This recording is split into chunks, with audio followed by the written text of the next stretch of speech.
Hello students, this is Abhishek Karma and you are watching our channel विद्यास थरीवाले sir. So students, आज हम आपके लेकर आए हैं स्पेशल इंग्लिश क्लास 12 का चैप्टर नेताजी सुभाष चंद्र बोस। जी हाँ, आज हम बात करेंगे नेताजी सुभाष चंद्र बोस के बारे में। हम देखेंगे इस चैप्टर की समरी क्या है और इस चैप्टर में क्या क्या डिटेल्स में दिया हुआ है। और तो और स्टूडेंट, हम ये भी डिस्कस करेंगे कि इस चैप्टर के इंपॉर्टेंट क्वेश्चन आंसर्स कौन से हैं और कौन सा इस प्रोज का एक्सट्रैक्ट आ सकता है बोर्ड एग्जाम में। तो चलिए स्टूडेंट्स, आज का वीडियो बहुत ज्यादा अमेजिंग, इंटरेस्टिंग और लिटरेचर नॉलेज से भरपूर रहेगा। तो वीडियो को बिना किसी और देरी के चलिए शुरू करते हैं। तो चलिए स्टूडेंट्स, हम बात करते हैं नेताजी सुभाष चंद्र बोस के बारे में। जी हाँ, आप सभी ने नेताजी सुभाष चंद्र बोस के बारे में तो जरूर सुना होगा, जो हमारे one of the greatest freedom fighter रहे हैं। और अफसोस की बात यह है कि उन्हें प्रॉपर रिकॉग्नाइजेशन नहीं मिलता, यानी हिस्ट्री में उतना ज्यादा उन्हें मान सम्मान नहीं दिया गया जितना बाकी लीडर्स को दिया गया एज कंपेयर टू, जैसे कि जवाहरलाल नेहरू, महात्मा गांधी। जबकि सुभाष चंद्र बोस जी का कंट्रीब्यूशन इससे कहीं ज्यादा था। चलिए हम उन्हीं की बात करते हैं। तो नेताजी सुभाष चंद्र बोस जो है, उनकी एक खुद की आर्मी थी, द इंडियन नेशनल आर्मी। जी हाँ, इनसे जुड़ा हुआ आप फेमस स्लोगन तो जानते होंगे, give me blood I shell give you freedom, है ना। आप मुझे खून दो, तुम मुझे खून दो, मैं तुम्हें आजादी दूंगा, ऐसा उनका स्लोगन है, कोटेशन है, बहुत फेमस है, आप सभी जानते हैं। फ्रीडम फाइटर्स को आपने जानता है तो आपने पढ़ा होगा उनके बारे में जरूर, ठीक है। जो भी व्यक्ति जानता है इनके बारे में उसने तो पढ़ा ही होगा। तो नेताजी सुभाष चंद्र बोस जो है, उन्होंने खुद की अपनी एक आर्मी बनाई थी जिसका नाम था इंडियन नेशनल आर्मी। जी हाँ, आजाद हिंद फौज भी जिसे बोलते थे, इंडियन नेशनल आर्मी, या उसे आजाद हिंद फौज भी कहते थे। तो आपने अक्सर नेताजी का अगर पिक्चर या वीडियो कोई देखा होगा तो उसमें आपको देखने मिलेगा कि वो खाकी कलर का ड्रेस यूनिफॉर्म जैसा पहनते थे और टोपी रहती थी, हवलदार वाली टोपी जैसी, और मेडल्स होते थे। जी हाँ, वो खुद आर्मी में थे। आर्मी में थे मीन्स उन्होंने खुद की आर्मी बनाई थी। जैसा कि स्टूडेंट्स हम जानते हैं कि इंडिया पर किसका रूल चलता था, ब्रिटिशर्स का रूल चलता था। तो ब्रिटिश लोगों ने इंडिया पे कैप्चर किया था, लेकिन आपको पता होगा कि ब्रिटिशर जो इंडिया पे कैप्चर किए हुए थे, तो ब्रिटिशर सब कुछ इंडिया पे कंट्रोल करते थे। मींस मीडिया, न्यूज़पेपर, सब कुछ को कंट्रोल करके रखते थे, रेडियो वगैरह सब। तो बाहर के जो देश थे, जैसे हमारे पड़ोसी देश चाइना या उसके आसपास के जो देश है, और कुछ कंट्रीज की बात कर ले, जैसे ब्रिटेन जो था, इंग्लैंड जो था, वो सभी देशों पर कब्जा करता था और उनसे रिसोर्सेस लूटता था, ये आप सभी जानते हैं। लेकिन उसने इंडिया पे कुछ हद से ज्यादा ही अत्याचार किए। इंडिया के रिसोर्सेस तो लूटे ही लूटे, साथ ही साथ इंडियन पीपल को एक्सप्लॉइट किया, उनके साथ डिस्क्रिमिनेशन भी किया। तो उसी बात को इंग्लैंड वाले कभी दिखाना नहीं चाहते थे, यानी पूरे वर्ल्ड में दुनिया के दूसरे देशों को उन्होंने पता नहीं लगने दिया कि भारत में क्या क्या अत्याचार हो रहे हैं। हमारे इंडियन लीडर्स, जैसा कि आप सभी जानते हो कि फर्स्ट फ्रीडम ऑफ स्ट्रगल यानी कि आजादी की प्रथम लड़ाई सन 1857 में लड़ी गई थी। लेकिन वो आजादी की लड़ाई फेल हो गई क्योंकि हम इंडियंस को सपोर्ट नहीं मिल पाया बाहर से। जी हाँ, हम इंडियंस को सपोर्ट नहीं था। जो भी फ्रीडम के लिए लड़ रहे थे वो लोग इंटरनली अपने देश के लोग ही लड़ रहे थे, लेकिन उन्हें सपोर्ट नहीं मिल रहा था बाहर से। सपोर्ट नहीं मिल रहा था बाहर से मतलब दूसरी कंट्री सपोर्ट नहीं करती थी। क्यों ऐसा? क्योंकि हमारे कंट्री में क्या हो रहा है, अंग्रेज हमसे रिसोर्स लूटते हैं, तो सभी जान रहे थे। लेकिन वो रिसोर्स लूटने के साथ हमारा इंडियन लोगों को जबरदस्ती उन्हें मारते, पीटते, एक्सप्लॉइट करते, हद से ज्यादा उनके ऊपर टैक्स लगाते, रिवेन्यू लगाते। ये बातें कोई नहीं जान पा रहा था, विदेश के लोग नहीं जान पा रहे थे। तो इंडियन लोग बहुत कोशिश करके थक गए कि इंडिया में आजादी नहीं मिल रही, हम लोग लड़ भी लिए ब्रिटिशर से, कई बार लड़ाइयां लड़ी, लेकिन एक भी मूवमेंट सफल नहीं हुआ। आप जानते हैं, नॉन कॉपरेशन मूवमेंट लड़ा गया, सिविल डिसोबीडिएंस मूवमेंट चलाया गया और बहुत सारे ऐसे मूवमेंट चले, क्विट इंडिया मूवमेंट भी चला, लेकिन फिर भी उनसे आजादी नहीं मिली थी। आप ये सभी जानते हैं, ठीक है। लेकिन दूसरे जो फ्रीडम फाइटर्स थे वो लोग चाहते थे कि हम कुछ अलग तरीका अपनाएं, तब जाके आजादी की लड़ाई होगी। जैसा कि आपको पता होगा कि इंडियन फ्रीडम स्ट्रगल में दो ग्रुप बने हुए थे, एक एक्सट्रीमिस्ट का और एक मॉडरेट्स का, यानी ऐसे लोग जो बातचीत के जरिए अंग्रेजों से बात करके, ब्रिटिशर से बात करके आजादी चाहते थे, मतलब आजादी मांगना चाहते थे। जबकि एक ग्रुप ऐसा था, चंद्रशेखर आजाद, सुभाष चंद्र बोस, भगत सिंह, राजगुरु, सुखदेव, ऐसे एक्सट्रीमिस्ट थे, लोकमान्य बाल गंगाधर तिलक, सरदार पटेल, ऐसा ग्रुप था जो आजादी छीनना चाहता था। इनका मानना था कि अंग्रेज जो है वो बातों से नहीं सुनने वाले, हमें टिट फॉर टैट, यानी वो हमें मारते हैं तो हमें भी उन्हें मारना पड़ेगा तभी आजादी मिलेगी, ऐसा ये मानते थे। जबकि गांधी जी का वही नॉन वायलेंस का मेथड, जिससे आजादी में इतना समय लग गया, आप भी देख पा रहे हैं, है ना। लेकिन इनका मेथड जो था वो ये था कि इंडियंस लोग ब्रिटिशर्स पे टूट पड़े, ब्रिटिशर्स को पूरी तरह से हराएं, ब्रिटिशर जो गलत काम इंडियंस के साथ करते हैं वही काम वो भी करें।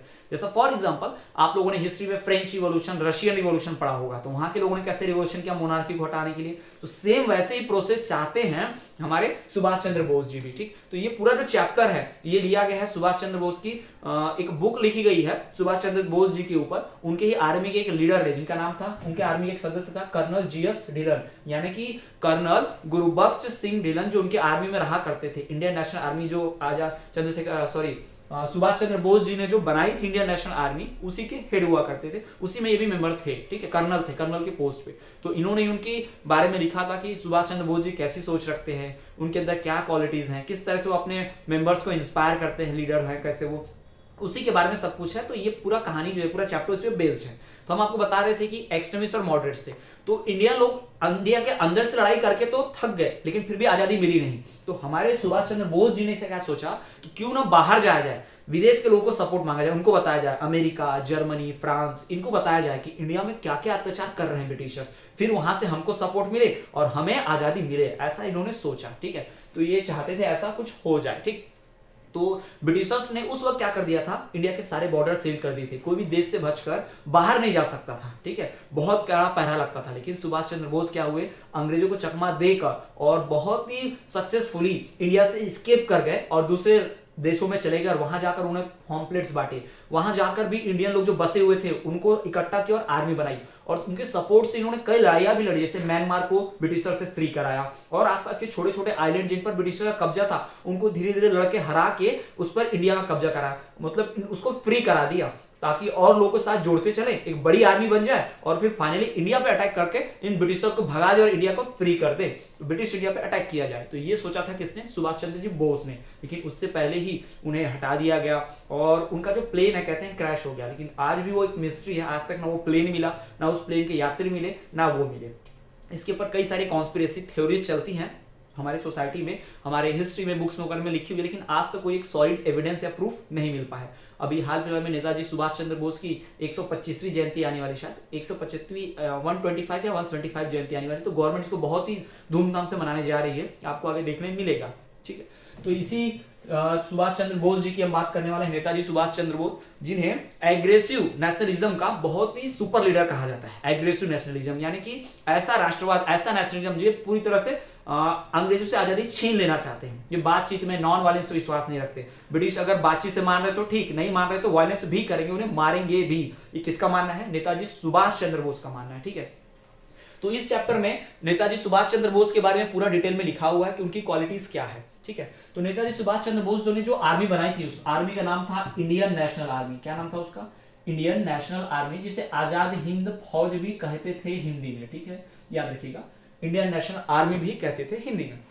तो ये इंडियन नेशनल आर्मी है, ठीक है। इसमें ही एक मेंबर थे जिनका नाम था कर्नल गुरबख्श सिंह ढिलन, जिसे जीएस ढिलन भी कहा है। उन्होंने किताब लिखी थी from my bones memoirs of colonel Gurbaksh Singh Dhillon, उन्होंने अपनी ऑटोबायोग्राफी लिख दी थी। इन्होंने, कौन व्यक्ति हैं, जीएस ढिलन जो है ये इंडियन नेशनल आर्मी के मेंबर भी थे। यानी नेताजी सुभाष चंद्र बोस जी ने जो आर्मी बनाई उसमें एक कर्नल के पोस्ट पर थे कर्नल जीएस ढिलन। इन्होंने बाद में अपने लीडर के ऊपर, यानी नेताजी सुभाष चंद्र के क्वालिटीज को देखकर, उनकी आदतों को देखकर, उनके अंदर जो इंस्पिरेशन है, मोटिवेशन, उसको देखकर इन्होंने एक बुक लिख दी थी, इसका नाम था from my bones memoirs of colonel Gurbaksh Singh Dhillon, ठीक है। और ये पूरा चैप्टर उसी पे बेस्ड है। This is an extract from my bones, यानी इस बुक का एक भाग लिया गया है जिसमें नेताजी सुभाष चंद्र बोस की क्वालिटीज है ना, उनकी क्वालिटीज क्या क्या है, वो किस प्रकार की सोच रखते हैं, उसी को डिस्कस किया गया, ठीक। अभी ये इंडियन नेशनल आर्मी से ज्यादा प्रेरित है, मतलब वो आर्मी में थे, तो इंडियन नेशनल आर्मी में थे सुभाष चंद्र बोस, तो आर्मी के हेड थे, तो क्या करते थे, उसी प्रकार का मोटिवेशन, इंस्पिरेशन रखते थे। आर्मी को आपने देखा होगा, आर्मी के जो हेड होते हैं वो अपने जवानों को, वो अपने साथ काम करने वाले वर्कर्स को, लड़ने वाले वर्कर्स को कैसे इंस्पायर करते हैं, नारा देते हैं, मोटिवेट करते हैं और पैट्रियोटिक बातें कहते हैं, जिससे वो बहुत इंस्पायर हो जाए और देश के लिए लड़े। तो यही सारी बात इस चैप्टर में आपको पढ़ने मिलेगी।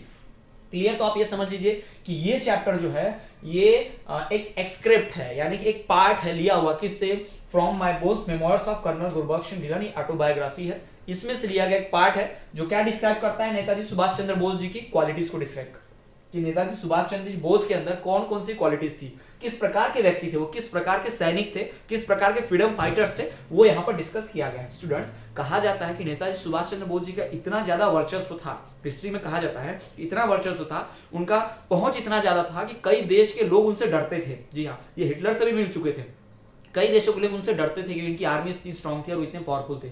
लेकिन हमारी हिस्ट्री में कहीं ना कहीं इनको छुपा दिया गया, इनको क्रेडिट नहीं मिला। एक ही फैमिली को बार बार क्रेडिट किया जाता है, नेहरू, गांधी, ऐसे पूरे फैमिली को क्रेडिट दिया जाता है, जबकि दूसरे लोग सरदार वल्लभ भाई पटेल, भगत सिंह, राजगुरु, सुखदेव, महाराणा प्रताप, वीर शिवाजी, इनके बारे में हिस्ट्री में पढ़ा ही नहीं जाता। क्यों? क्योंकि जो कुछ खास फैमिली के लोग हैं, खास पॉलिटिकल पार्टी है जो अपने ही परिवार का हमेशा गुणगान करना चाहती है, अपने आप को ही फेमस समझती है, अपने आप को ही सारा क्रेडिट देना चाहती है, तो उन लोगों ने अपने आप को क्रेडिट देने के चक्कर में 70 सालों में क्या किया, देश को बर्बाद किया। और हमारे फ्रीडम फाइटर जिन्होंने अपने लाइफ तक कुर्बान कर दी, उनको कोई वैल्यू नहीं मिली। आपसे हम सीधा सीधा क्वेश्चन करना चाहते हैं, आप खुद से समझिए, क्या आपने कभी जवाहरलाल नेहरू को कभी फ्रीडम फाइटिंग के लिए लड़ते हुए देखा? आपने देखा कि वो फ्रीडम फाइटिंग कर रहे हैं? क्या वो किसी आजादी में लड़ रहे हैं? उन्हें चोट लगी है, जेल के अंदर बंद है? ऐसा कुछ भी नहीं मिलेगा आपको। लेकिन फिर भी हमेशा उन्हें ही क्रेडिट दिया जाता है, उन्हें ही प्राइम मिनिस्टर बना देगा वगैरह वगैरह। बहुत सारी कॉन्स्पिरेसी थ्योरीज है। अब इसकी बात हम नहीं करेंगे, पॉलिटिक्स में नहीं बात करेंगे। ध्यान तो ये देना है बस कि नेताजी सुभाष चंद्र जी बोस जिस क्रेडिट के हकदार थे, जो मान सम्मान उन्हें मिलना चाहिए था, वो नहीं मिल पाया। हिस्ट्री में उसे छुपा लिया गया, उनके साथ नाइंसाफी हुई। तो उसकी बात तो हम नहीं करेंगे। चलिए हम बात करते हैं नेताजी सुभाष चंद्र बोस के बारे में। इस चैप्टर में क्या क्या लिखा हुआ है, उनकी कौन कौन सी क्वालिटीज लिखी गई है। सो स्टूडेंट, चलिए हम जान लेते हैं कि हमारे इस पोएम के राइटर, तो चलिए स्टूडेंट्स हम जान लेते हैं कि इस चैप्टर के जो हमारे राइटर हैं कर्नल जीएस डिलन, उनके अकॉर्डिंग नेताजी सुभाष चंद्र बोस जी के अंदर कौन सी क्वालिटीज थी। नेताजी सुभाष चंद्र बोस अपने जो भी सोल्जर्स होते थे आर्मी के, उनके साथ कैसा बिहेवियर रखते थे, उनका बॉन्ड कैसा था, रिलेशनशिप कैसा था। तो चलिए जानते हैं। तो स्टूडेंट्स, राइटर के according to writer, Netaji will be remembered for his unique qualities. वो अपने यूनिक क्वालिटीज के लिए जाने जाएंगे जो किसी के अंदर नहीं थी। फॉर एग्जाम्पल कि वो एक्सट्रीम से एक्सट्रीम कंडीशन में भी नेताजी घबराते नहीं थे, बहुत ही फुल स्टेमिना के साथ, जुझारूपन के साथ लड़ते थे। यानी कि नेताजी कभी भी हार नहीं मानते थे। एक्सट्रीम कंडीशन जब इंडिया से बाहर नहीं भी जा सकते थे, फिर भी उन्होंने कोशिश करके गए और सपोर्ट हासिल किया। इंडिया के अंदर लड़के आजादी नहीं मिल रही थी तो ऐसा नहीं कि वो निराश हो गए, डिमोटिवेट हो गए। उसके बावजूद उन्होंने इंडिया से बाहर से लड़ने की कोशिश की, यानी किसी भी कंडीशन में वो डिमोटिवेट नहीं होते थे।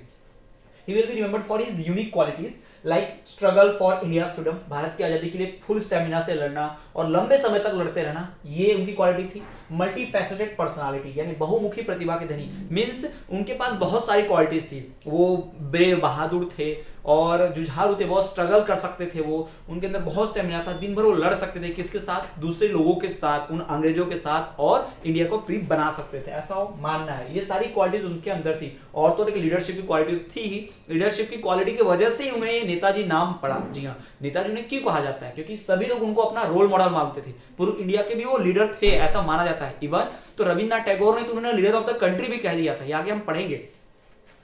टैगोर कॉल्ड हिम एज देश नायक, लीडर ऑफ द कंट्री। जी हाँ, टैगोर जो है, रविन्द्रनाथ टैगोर, जिन्होंने गीतांजलि पोएम लिखी है, लिटरेचर का उन्हें नोबेल प्राइज भी मिल चुका है उसी के लिए, उन्होंने क्या कहा? इन्हें देश नायक कहा। जी हाँ, नेताजी सुभाष चंद्र बोस को उन्होंने देश नायक कहा। गांधी जी, किसी और लीडर को नहीं, जवाहरलाल नेहरू को नहीं, नेताजी सुभाष चंद्र बोस जी को उन्होंने देश नायक, लीडर ऑफ द कंट्री कहा, क्योंकि वो यूथ को इंस्पायर करते थे। सुभाष चंद्र बोस जी पूरे यूथ को, पूरे हमारी जो पूरे जनरेशन है उसे इंस्पायर कर जाते थे। इसलिए नेताजी सुभाष चंद्र बोस को सभी लोग पसंद करते थे और उन्हें देश नायक यानी कि लीडर ऑफ द कंट्री कहा गया था। तभी से उनका नाम नेताजी पड़ गया, नेताजी सुभाष चंद्र बोस। जी हाँ, ही प्रैक्टिस्ड व्हाट ही प्रीच्ड, वो जो बोलते थे हमेशा करते थे। उन्होंने कभी अपनी बात से पलटे नहीं। आजादी चाहिए तो चाहिए, तुम मुझे खून दो, मैं तुम्हें आजादी दूंगा। कि इसका मतलब क्या था कि अगर लोग उन्हें सपोर्ट करें और मरने के लिए तैयार रहें तो वो आजादी जरूर ला देंगे नेताजी। और वो ऐसा बोलते थे और ऐसा किया भी उन्होंने कई जगह पर। ठीक है, कई पार्ट को, इंडिया के कई पार्ट को, कई आइलैंड को जो अंग्रेजों पे कब्जे में था, उसे उन्होंने फ्री भी करवाया। ठीक है, तो ही प्रैक्टिस व्हाट ही प्रीच, वो जो बोलते थे वो जरूर करते नेताजी।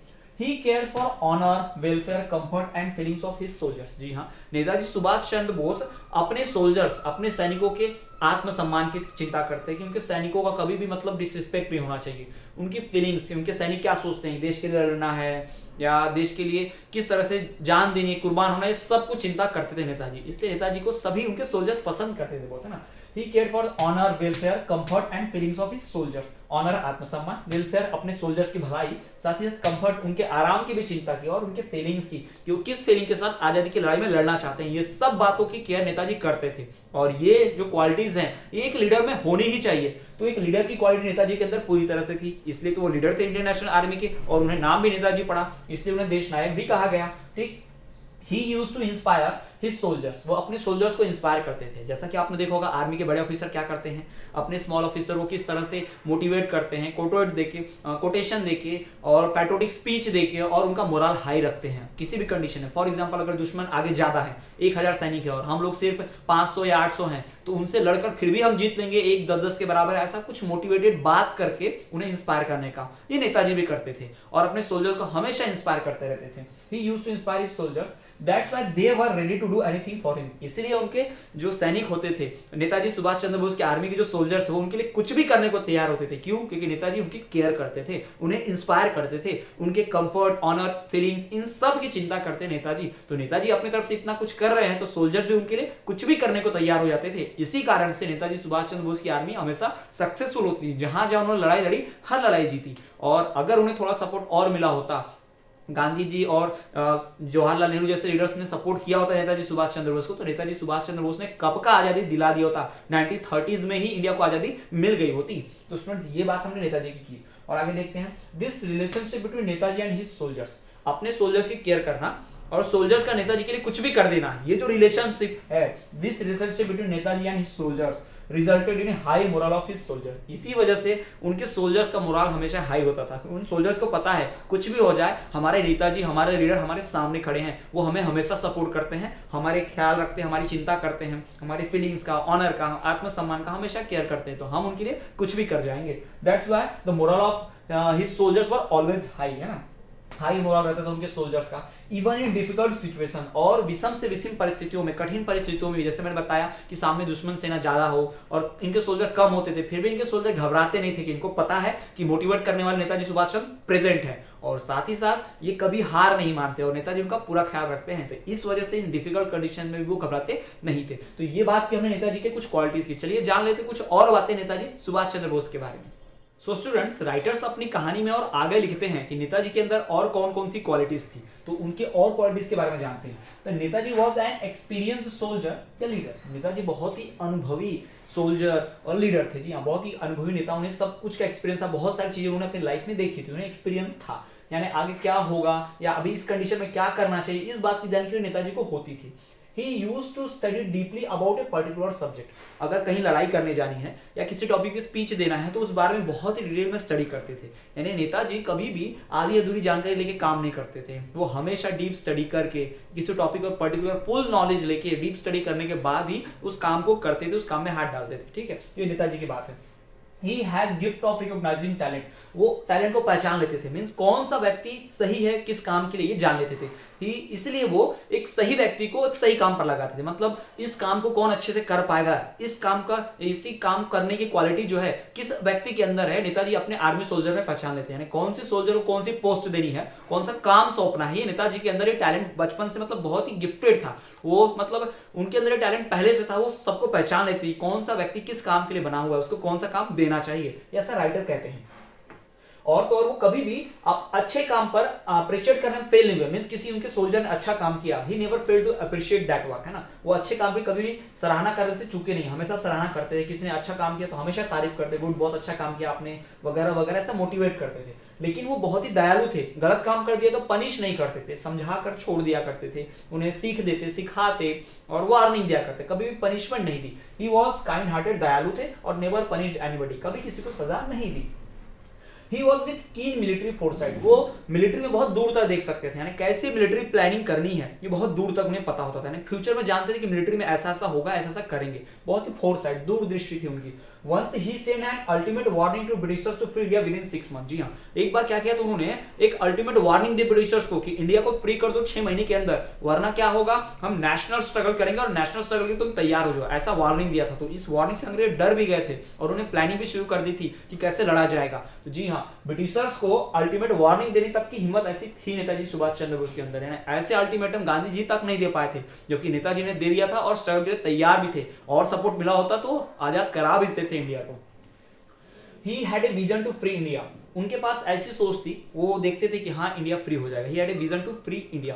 तो उनकी सोच पर लोग हंसा करते थे कि उनको मानना था, सुभाष चंद्र बोस जी का मानना था कि कोई भी ताकत दुनिया की भारत को गुलाम बनाकर नहीं रख सकती, ऐसा वो कहते थे। No power on the earth has the right to power to enslave India, यानी भारत को गुलाम बनाकर रखने की पावर किसी के पास नहीं है, ऐसा नेताजी कहा करते थे। लेकिन दूसरे सोल्जर जो उनकी बात का कुछ इस टॉपिक का मजाक उड़ाते हैं कि नेताजी कुछ भी बोलते हैं, गुलाम बना के तो रखा है, कब से लड़ रहे हैं, आजाद तो नहीं हो पा रहे हैं, वगैरह वगैरह। लेकिन नेताजी बहुत दूर की सोच से थे और फाइनली उनकी बात सच भी साबित हुई। आखिरकार ब्रिटिशर्स को इंडिया छोड़ के जाना ही पड़ा। एक समय था जब ब्रिटिशर्स को हर कोई अनडिफिटेबल मानता था, उनको कोई नहीं हरा सकता था, लेकिन नेताजी मानते थे कि चाहे कोई भी ताकत हो, ब्रिटिशर्स ही क्यों ना हो, उन्हें भी हराया जा सकता है और वो उन्हें भारत को आजाद करना ही पड़ेगा। और उनकी बात सच साबित हुई। Others soldiers used to mock his vision, वो दूर तक नहीं समझ पाते थे नेताजी की थिंकिंग, वो समझ नहीं पाते थे, इसलिए उनको इस बात का उन सोल्जर्स को मजाक उड़ाना लगता था, हंसी आती थी। इस strategy transform British Indian army into Indian national army. जी हाँ, उनकी जो वॉर स्ट्रेटेजी थी, मिलिट्री स्ट्रेटेजी थी, उन्होंने ब्रिटिश इंडिया में काम करने वाले, ब्रिटिशर्स की आर्मी में काम करने वाले इंडियंस को ट्रांसफॉर्म कर दिया इंडियन नेशनल आर्मी में। यानी वो सोल्जर्स से कहते, मोटिवेट करते कि तुमको अगर आर्मी में ही जाना है, तुम्हें सोल्जर ही बनना है, तुम ब्रिटिशर की सोल्जर में क्यों जा रहे हो, हमारे इंडिया की आर्मी में आ जाओ, हम इंडिया को आजाद कराएंगे। लड़ना है, मरना है, देश के लिए, अपने देश के लिए मरो, ब्रिटिशर्स के लिए मर के, उनके लिए लड़के क्या फायदा। तो उनकी स्ट्रैटेजी की वजह से, उनके प्लान की वजह से ब्रिटिश इंडियन आर्मी को कन्वर्ट कर दिया गया इंडियन नेशनल आर्मी में। जी हाँ, ब्रिटिशर्स में जो भी इंडियन सैनिक काम करते थे उन सबको खींच लिया अपनी आर्मी में। किसने? नेताजी सुभाष चंद्र बोस ने। वो बहुत ही सेकुलर और ग्रेट मैन थे, बहुत ही महान व्यक्ति थे और सेकुलर यानी कि धर्मनिरपेक्ष, वो किसी भी धर्म में भेदभाव नहीं करते थे। ऐसे कौन? नेताजी। जी हाँ, तो यही बात राइटर कहते हैं कि उनके पास बहुत सारे टैलेंट थी, इतनी सारी क्वालिटीज थी उनके अंदर। तो ये पूरा चैप्टर जो है नेताजी सुभाष चंद्र बोस की क्वालिटीज, उनके अंदर पाए जाने वाले जो खासियतें, उनकी अच्छी बातें और उनका जुझारूपन, जो कैसे स्ट्रगल करते थे, सब कुछ यहाँ बताया गया था। ये सारी बातें नेताजी सुभाष चंद्र बोस के अंदर थी, लेकिन ये सब हमें हिस्ट्री में छुपाया गया, नेताजी को सही क्रेडिट नहीं दिया जा सका हमारी हिस्ट्री में, तो ये गलत है। तो चलिए स्टूडेंट्स, ये तो बात कर ली हमने इस चैप्टर के समरी की, इसके सारे इंपॉर्टेंट टॉपिक्स जान लिए और नेताजी के बारे में क्या क्या बताया गया सब कुछ जान लिया। चलिए हम बात कर लेते हैं कि इस चैप्टर से कौन कौन से इंपॉर्टेंट क्वेश्चन बोर्ड एग्जाम में आ सकते हैं। तो कुछ खास इंपॉर्टेंट क्वेश्चन जो बोर्ड एग्जाम के लिए बहुत इंपॉर्टेंट है, उसकी बात हम करते हैं। तो इस चैप्टर से पहला खास जो इंपॉर्टेंट क्वेश्चन है वो आ सकता है कि how can you say that Netaji had a gift of judging the character of his man. Netaji के जो आर्मी में सोल्जर्स थे, उनके कैरेक्टर को सही जान लेना कि कौन सा व्यक्ति किस काम के लिए फिट है, कैसे आप कह सकते हैं। इसका जवाब क्या लिखेंगे आप कि नेताजी राइट पर्सन को राइट काम पर लगाते थे और रिजल्ट भी राइट मिलता था। इससे हम कह सकते हैं कि नेताजी के पास बहुत ही एक्स्ट्रा अच्छा टैलेंट था जज करने का कि कौन सा व्यक्ति किस कैरेक्टर का और किस काम के लिए फिट बैठेगा। दूसरा, What was नेताजी's way of dealing with defaulters? Netaji कोई गलत काम करता था, डिफॉल्टर होता था, तो उसके साथ कैसे डील करते थे। तो हमने पढ़ा कि वो कभी किसी को पनिशमेंट नहीं देते थे, वो हमेशा समझाते थे, वार्निंग देते थे और छोड़ देते थे। वो कभी किसी को पनिश नहीं करते थे, because he was a very kind hearted person, बहुत ही दयालु किस्म के, दयालु स्वभाव के व्यक्ति थे। कौन? सुभाष चंद्र जी नेताजी। ठीक है। इसके बाद What was नेताजी's belief about freedom of India? Bharat के आजादी को लेकर उनका क्या बिलीफ था, क्या फेथ था, क्या मानना था। तो वो सोचते थे, नेताजी सुभाष चंद्र सोचते थे कि no power on earth can enslave India, कोई भी ताकत जो है इस धरती पे, पृथ्वी पर, वो इंडिया को गुलाम बनाकर नहीं रख सकती। ये उनका मानना था कि एक ना एक दिन इंडिया को फ्री होना ही होगा। लेकिन ब्रिटिश सोल्जर्स इस बात का मजाक उड़ाया करते थे और बोलते थे कि ऐसा कभी नहीं होगा। लेकिन नेताजी की बात सच साबित हुई और आखिरकार ब्रिटिशर्स को इंडिया को आजाद करना पड़ा। तो बहुत दूर तक वो देख सकते थे। Right A short note on Netaji character, Netaji का कैरेक्टर क्या क्या था, किस प्रकार का था, उसके ऊपर शॉर्ट नोट लिखना। तो अभी जो हमने इसके पहले डिस्कस किया बहुत सारी चीजें कि नेताजी काइंड हार्टेड थे, ब्रेव थे, देश नायक कहा गया है, वो कभी किसी को पनिशमेंट नहीं देते हैं, सपोर्ट करते हैं, कैरेक्टर जज कर लेते हैं, राइट व्यक्ति को राइट काम पे लगाते हैं, अपने सोल्जर्स के ह्यूमर का, उनके ऑनर का, उनके फीलिंग्स का रिस्पेक्ट करते हैं, ख्याल रखते हैं और बहुत ही फोरसाइट, दूरदर्शी थे, मिलिट्री फोरसाइट थे, यानी आर्मी में क्या होगा ये सब देख लेते थे और वो बहुत ही पैट्रियोटिक पर्सन थे, सेकुलर थे और बहुत ही ग्रेट मैन थे। ये सारी चीजें हमें शॉर्ट नोट में लिखनी पड़ेगी। तो स्टूडेंट्स, ये था हमारा चैप्टर नंबर 16 नेताजी सुभाष चंद्र बोस के बारे में। तो students, I hope video lecture आपको पसंद आया होगा। वीडियो को लाइक कीजिए, अपने फ्रेंड के साथ शेयर कीजिए ताकि वो भी नॉलेज गेन कर पाए। यदि आपको कोई डाउट है तो कमेंट कीजिए, हम आपको डाउट दूर करने की पूरी कोशिश करेंगे। तब तक के लिए आप हमारे चैनल पर बने रहिए इसी तरह और देखते रहिए हमारा चैनल विद्यास थरीवाले सर।